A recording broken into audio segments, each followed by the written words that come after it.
Hello, everyone, and welcome to another episode of the Perfect RIA podcast. I'm your host, Matthew Jarvis, and with me today, special guest, Amy Appleton, who is the Vice President of Marketing for Belay. Now, if that name sounds familiar, it's because for now more than a year, I've been working with a Belay virtual assistant that I actually met the Belay team at a conference I was attending, hired a Belay virtual assistant, Zach, who's worked with me now for almost a year, and we had such a great experience there. We said, hey, let's do some kind of strategic partnership here. Let's spread the word on how valuable this is. And Amy's on the show today to help us understand how you can use your virtual assistant to help with your marketing, which is the top of everyone's list. So Amy, thank you so much for being on the show. Thank you for being a partner of our podcast. Well, I am so excited to be here. I mean, if you give me a platform to talk about marketing and how we can help people do marketing, I am here for it. So I'm really excited to share, honestly, what I've done with virtual assistants, our own Belay virtual assistants over the 8 years that I've led marketing at Belay, which I think is totally transferable because when I started, we were a tiny head count. There were like 3 of us. I mean, we were just scrappy and getting it done and all of that. So I'm just really excited to share with everybody today. Yeah, and thank you for that background. I think marketing, there's always a lot of people in marketing that have like big ideas about marketing that they've never actually done. And it's sort of like, let's just burn money at the altar of marketing. But like you said, like for 8 years, and you did a small business before that, but yeah, you didn't start with some giant gazillion-dollar marketing budget and endless streams of people. Like it was you grinding out marketing with an assistant. So let's jump right in. So let's say we're talking to a financial advisor. They've gotten a virtual assistant, ideally one from Belay. That's obviously my favorite place to go as well. What can they have their assistant start doing right away to help with marketing? Well, I think right away is just to explain what it is that you're doing right now, because that would be the number one thing. Because my guess is everybody is starting somewhere different, right? Sure. So like, what are you already doing? I think one of the things that we had immediate help with was honestly our social media and some of our content. Content's going to be huge. I'm trying to think through like newsletters, like if people do social media. I mean, do you have an email that you send out to your clients? Any communication is really, a message that you're trying to communicate to your, I'm going to say both clients from just because you want to have great service, but also attracting new people to your business. Yeah, for sure. Right. You can use that content in both channels. Yeah. So I would say, do you have a newsletter or do you have an email list? Like where can they start in terms of like just taking that off of your plate? It's usually, my guess is it's usually the person, like somebody has to do that. So, but actually a Belay virtual assistant or any virtual assistant who has a little bit of a marketing, like, we kind of match people to like if you need a marketing skill set. So anyone that's going to have that marketing skill set is going to be that's a great starting point for them to do it. Yeah, and I want to highlight a key here, and Amy, I'd be curious your experience as well. But when I talk to people that have been very successful in social media as marketing, right? When I'm talking to Benjamin Brandt with his podcast, who actually has a Belay virtual assistant, when I talk to Justin Welsh, who does LinkedIn, when I talk to John Lee Dumas, who does podcasts, they say again and again, it has to be consistent. Has to be consistent. And what we're guilty of as entrepreneurs, as visionaries, is like, let me create some content. And I'm sure I did last week's episode. Oh, wait, it's been 6 weeks since that episode aired, and you're shooting yourself in your foot. Whereas that virtual assistant, you're screening them for attention to detail, for follow through. And they're saying, hey, Matthew, by the way, we only have 3 weeks backed up. You need to do 2 more episodes. And then they can take, I'm stealing the whole thunder. Then they can put it on the other channels, right? So maybe my thing is, I'm really good at grabbing my iPhone and recording a quick video, and then they can turn it into a LinkedIn post. And I'm like super excited about this. We can go for hours, Amy, you and I. What it is. Please. Okay. So you were exactly right on what we call content repurposing. And that's exactly what you described. It's like, I have this, but I would like to put it over here. I would like to put it on my LinkedIn post. I would like to turn it into a social media post. And the virtual assistant can very easily come in and take content that you already have and then distribute it across different channels. And I would say that the biggest thing that you pointed on too is that it is a marathon, not a sprint. It is, right? yes. So people we go all in. I'm going to do it. I'm going to do it every day.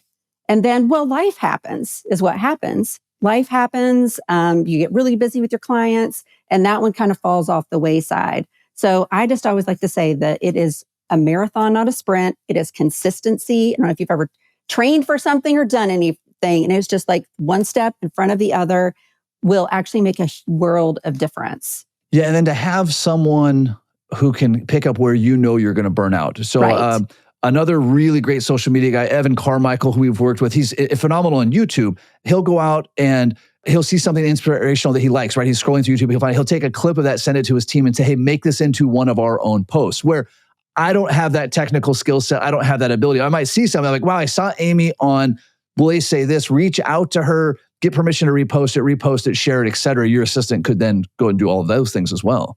Absolutely. Absolutely could. I mean, and let's talk about podcasting. You Yes, mentioned please. it. Podcast, we do like the recording of it. They will schedule the recordings of it, like all the behind the scenes logistics. We have people who've done editing. One of our assistants did the Road Back to You podcast. I think it from Typology. It's the Typology podcast. Yeah, is what it was from the Enneagram. But same thing. She ran the whole thing behind the scenes. Did the show notes, loaded it up, got it posted up to all the different platforms that it was going to. And that's something that, we've seen time and time again. Again, it takes time. It's definitely important to do it. And then you don't have to have the mental load of knowing all that's happening. The other thing is actually pitching to be on other podcasts. Yes. Right? I mean, everyone has a lot of value to bring, and people are definitely looking for guests to bring value to their audience. And so that's another thing that our assistants have done is they've actually gone out and, researched. Research is huge. Researched, then done the reach out through different connections, email, LinkedIn, and tried to actually do some pitching of getting their clients on different podcasts. No, I love that you mentioned that. I mean, so here we're on the Perfect RIA podcast. I think we're somehow episode 250 or something like that. And I have never once edited an episode. I really have no idea how that works because if I did, we would not have made it past episode 3, right? I'm just really never would have aired, right? And so now we have this podcast that's able to reach a lot of people. Even like this episode you and I are doing right now. I have an afternoon blocked off because I like to time block things. And Amber, who handles our podcast, I said, hey, I'd love to have Amy on the show. So she reached out to you. She coordinated with your team. She did the mic check. She made sure that all the stuff was going to work. I have a page of notes that have all of my links. So I can come on here and sound really smart. But the reality is my assistant took care of so much stuff that I would have never got to. Like, Amy, what would have really happened? We probably would have said hey, let's be on a show together. It would have never got scheduled, or it would have been the wrong day, or I would have sent you the wrong link, right? It just wasn't going to happen. So I love this. It's definitely a marathon, and it's a marathon where you have to have a support team. It's not one you're just going to jump out and run yourself. It just isn't. No, it's not. And you could start scrappy, like I said. I mean, you can start scrappy. Or the other thing is, there's so many ideas out there in marketing. There's so many different things that you can do. So, but actually have someone else go research all that for you. That is huge. Not every idea is a great idea. You shouldn't jump on every bandwagon of what to go and do because it's the hottest, latest thing. But it's really nice to have someone who actually can go and be like, hey, so this is actually what it would take in order to do this. And here's a plan. I'll even plan it out. Here's a plan of what it would look like to go and roll this new thing out. And then you can decide, is this worth the time, effort, energy?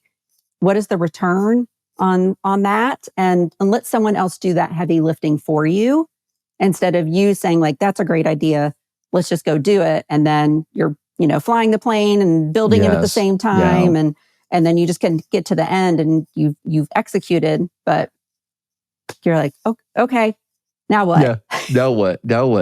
I've literally, as we've been recording this, I've literally had Zach, my Belay virtual assistant, who's worked with me now for almost a year. He's been researching how do we turn on a YouTube channel. And so I said, hey, here are the YouTube channels I like, Evan Carmichael being one. Yep. Figure out what would it take, knowing my technical limitations, knowing the equipment I have. And so we've done a couple of test runs, right? So I record some things on my cameras, and then he looks at the editing and says, actually, if you adjusted this a little bit, it would make it much easier. Versus if I was trying to do this on my own, if I hit record, my camera would be wrong, the audio wouldn't edit, the whole thing would sync, I'd throw it in the garbage, right? So yeah, Amy, you're spot on. I've literally been having Zach do that exact thing. What are some other channels? So social media, obviously an incredible one. Any kind of content creation, right? Whether that's email newsletters or printed newsletters, other things that you think or that you've seen virtual assistants do successfully in the marketing space. Really, it's going to be tracking. I mean, honestly, yes, it's going to be tracking. So in fact, my executive assistant at Belay tracks all the metrics for us at the end of the month. So she is getting in and just looking at all of the results. She's getting them into one organized place so that I can review them. So that's just another part, because a lot of the times you're like, how do you know it's working? And so that is something where I'm not the one going in and going to the CRM system and the analytics of the social media and all those pieces. that can all be funneled into one easily readable place where someone can be like, okay, here's what's working, here's what's not working. And so we actually see a lot of success with that, like the end piece of it as well. I'm glad you would mention that, right? Because again, a lot of our listeners are high on the quick start. They're kind of creative types, they're entrepreneurs. Our attention to detail is often lower. In fact, Mike and I, we were recording our weekly podcast just this morning. And we said, hey, your entire prospect process, you need to know the names of people for each step along the way. Like who met with you and said no, who reached out to you and didn't get scheduled, who Right. sent you an email and never turned anything. And you need to have those lists by name so you can really look and say, boy, I've got a solid number. But again, as a quick start, like I'm not ever going to do that. I'm going to say, I think the number was 12. 12 sounds right? Whereas your VA from Belay, like that's their superpower. They can go through and dig that up. So it's exciting to hear that you have your assistant literally doing that for Belay, Yes. which is a really big company doing you have a lot of moving pieces. You're obviously Yes. very smart, very good at what you do. And you're still saying, hey, somebody else can do this piece better than me. Somebody else can do it. I might love it. Oh, Matthew, I love it. I love to get into those numbers, but it's not the best use of my time to assemble them into an Excel spreadsheet. So yeah, I mean, that's one. I would say another one that we do is like you said, any coordination, the project management of any of these things is a great place to stick a virtual assistant in to just start making sure everything is done according to schedule. If there's a hiccup, what happens? And really just taking that piece because execution is key in all of it. Like you said, quick activators. And V2, we're attention to, I have an idea a day. They're not always great, but I have an idea a day. And, I laugh. We're just like, let's go, let's do it. But I need someone to actually then carry that through. Yes. And that 100%. is exactly, and honestly, our assistants, I mean, that is their superpower, is that attention to detail. And so then they're actually able to just help carry it through, even if they're not the ones to do it, just the ones to organize, getting it done. Yeah. Yeah. And it frees you to do the things, it frees you and I to do the things that only we can do, right? Like this episode, like being here on this episode, this is the part we can't delegate. But if you and I were both having to spend hours on hours editing shows and doing all of the research, we wouldn't have had time for this. Want to highlight related would be one of my big sources of new clients is working with centers of influence, accountants, attorneys in my geographical area. I can have my assistant look those up because it's always kind of changing. You would think there's a convenient list. There's not. So they're creating a list. They're maintaining it. They're then calling all those people with a script that we've worked on together. I used to do it all myself. And I would spend hours and hours and hours every week. And I also felt, by the way, it felt a little bit less professional for me to be calling. There's some little bit of prestige that like this not in a demeaning way, but like my assistant, my team will be contacting you, but that's professionals. Like my doctor never calls me for scheduling, not once. He's a nice guy. He's never called me for scheduling. Someone from his team does. Just like the pilot has never brought me drinks when I'm flying on the plane. I'm a frequent flyer. I'm top status. The pilot's never brought me drinks, right? That's just not how it works, right? No, think about local events too, like local events along that same line. I mean, local events, but don't think just, I'm sure, a lot of people know exactly where they go and they have their places that they're always a part of. But thinking even outside of that circle, one step, like other than getting referrals of where else to go, same thing. Have the assistant start to research different areas. It's just a little bit out of your, geographic area that you would like to, spread into, or can you serve anyone anywhere?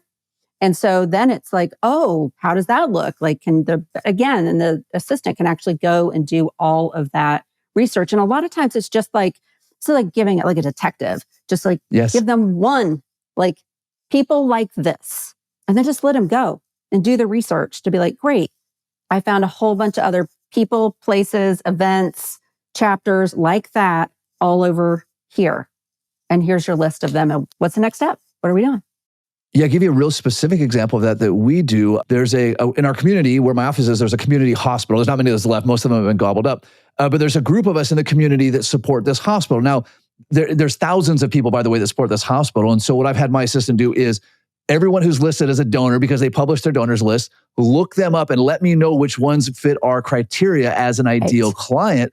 And then reach out to them and let them know, like, hey, listen, Matthew wanted me to reach out. He saw that you both supported St. Francis Hospital in Federal Way, Washington. Curious if you were going to attend the next gala and if you'd like to sit at his table. Wow. So now this is a lot of legwork, by the way. But this person is now blown away. Like, wait, this guy, Matt Jarvis, I've never heard of him, but I see his name on the donor list. He's invited me to sit at his table. Now, am I inviting everyone? No, because I've done the research on the people who are going to fit. But that's a lot. That's hours and hours of legwork, again, that I'm not going to follow through on. But Amy, to your point, this is their superpower. Like, they're detectives in this area.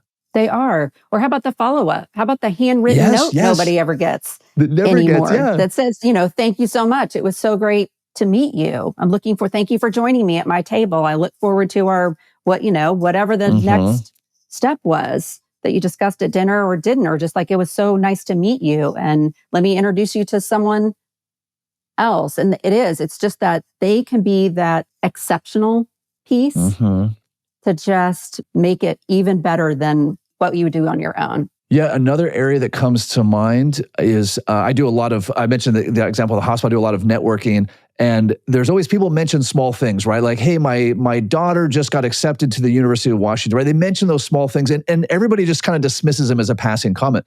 But I can take a quick note of that, and I can mention to my assistant, hey, follow up with Amy. Her daughter just got to the University of Washington. Send a hoodie for Amy with a quick note on that. Like, that doesn't cost me a lot of money, but I would have never gotten to it otherwise. I never would have. I'm too busy. But if you got that hoodie from me, you're like, wow, I mentioned that to 100 people. Nobody even mentioned it. Matt Jarvis has a hoodie sent to me. This is amazing. Like, that is a slam dunk, but you need someone with that kind of attention to detail.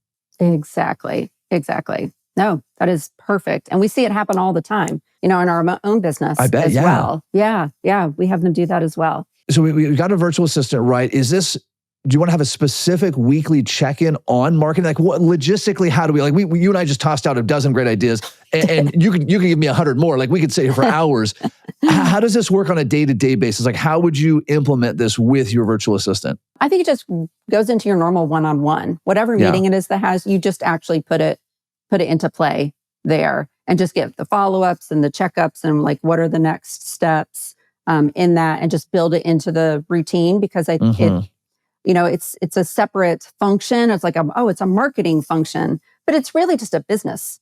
It is, yeah. It is a business function. And so I think it can go alongside anything else that you would have your executive assistant do, and just have your weekly one-on-ones, like we always recommend, and just put it on, whether you're using an agenda or a tracker of some sort, and just have those follow-up steps built in. Hey, a quick side note. Since it's my podcast, I get to rant on this thing or get on my soapbox. When you're having your weekly check-in with your virtual assistant, right? Whether you're talking about marketing or anything else, as an advisor, as a person, you need to come to that meeting with energy and excitement. If you come in, you're like, I've had a bad day, I'm going to dump all over this person, I'm going to rattle off 100 things. Like, they're still a human being, right? So when I come to that meeting, I'm excited. Just like Amy, when you and I came on, I'm like, man, I'm so excited that Amy took time to meet with me, right? Whether it's Zach, my assistant, or anybody, I want to know how they're doing. I want to make sure they're full of energy. I want to make sure they're excited to talk to me.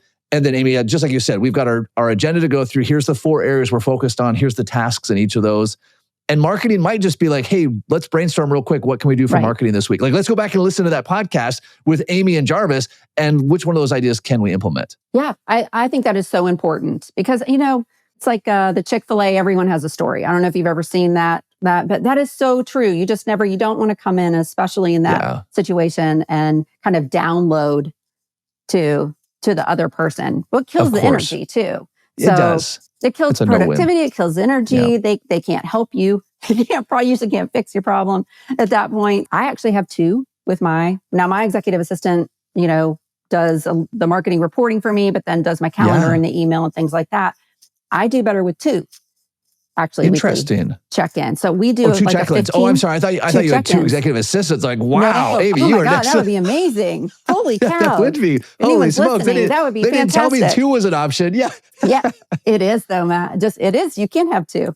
Good to talk know. to Teresa. So but no, I do think, especially if you're going to do marketing things move quickly. Yes. Too. Yeah. So it can be, a 15-minute phone call chat about something, and then have your regularly scheduled longer one-on-one. That actually works better for us, because it moves so fast. Things happen. It does. Yeah. Very quickly. Yes. Amy, talk to us briefly. You mentioned about tracking this. How do we set goals or tasks for the assistant based on things they can control? Right? There's this temptation, like, go and get me on 20 shows. Well, that's different than saying, hey, let's apply to 5 shows a week. So talk a little bit about like activities versus results and how you're balancing those 2. Yeah, I definitely lean toward activity, because that's what they can control. And it's like, but what did you learn from the activity? Because the goal of the activity is to figure out how to make it better, or how to improve, or did it work? And so I do, but 100% starting with, hi, will you reach out to 5 whatever. Will you do these 5 things? And then let's talk about what happened. Okay. Did you learn anything? Okay, let's do 5 more. And because what I have found is over time, like the results, they get better. You learn. And so you iterate. It's a constant iteration of like, oh, those 5 emails. Oh, no one emailed back. Hey, let's try a different subject line and see what happens. Oh, I did that. And now I got something else. Oh, okay. Interesting. Well, now let's always use that. And so I do think, back to your point, it is activity at first until you even know what the result is. Now, if you have a result that you're already getting, then that's different. And you can set an expectation of say, hey, we have this that happens in our newsletter. We get this many opens. It has this open rate and this click-through rate. I want to maintain that or see if we can improve it. That's fine. But if you're going to do something for the first time, I do think it's about the activity and then the iteration over and over again to get the improvements. Yeah, which speaks back to your comment about having your VA track that, right? Whether it's how many people have downloaded your podcast or how many people opened your email or engaged with your social media, right? To really track that so you can. But I love that question. I'm going to start using that. I wrote that down. What did you learn from that activity? Well, Amy, this has been super helpful. Like I've taken a whole page of notes here. Like I've been scribbling away on my paper. But what are some action items that people that are listening can take, right? Obviously, action item number 1, we've talked about this for a year now, is text the letters RIA to 55123 to get Belay's guide on having a virtual assistant. And by the way, lots of advisors have done that, which is great. So after you've done that, Amy, what are 1 or 2 things that people could implement right away? I think it is look at your marketing calendar and what you're doing already. Write it down. That would be the very first thing. Document it. Document what you're doing, because that would be the very first step of even you knowing where you might need help. Sure. So write it down. The second thing that I always say, always in marketing, is, know your client. What are the questions that you need to ask to know what it is you're supposed to be talking about to your clients? Of course. Because if it doesn't resonate with them, it doesn't even matter what you're saying. So I always say, ask your current clients, how can I bring you value beyond this? Like, what would you want from me beyond the meeting and the service that I provide? Yeah. And then think about all the questions that people ask you in your first encounters with them. And it's the answers to those questions as much as you can. I know there's things you can and can't, talk, those, but as much as you can, answer those questions in your content.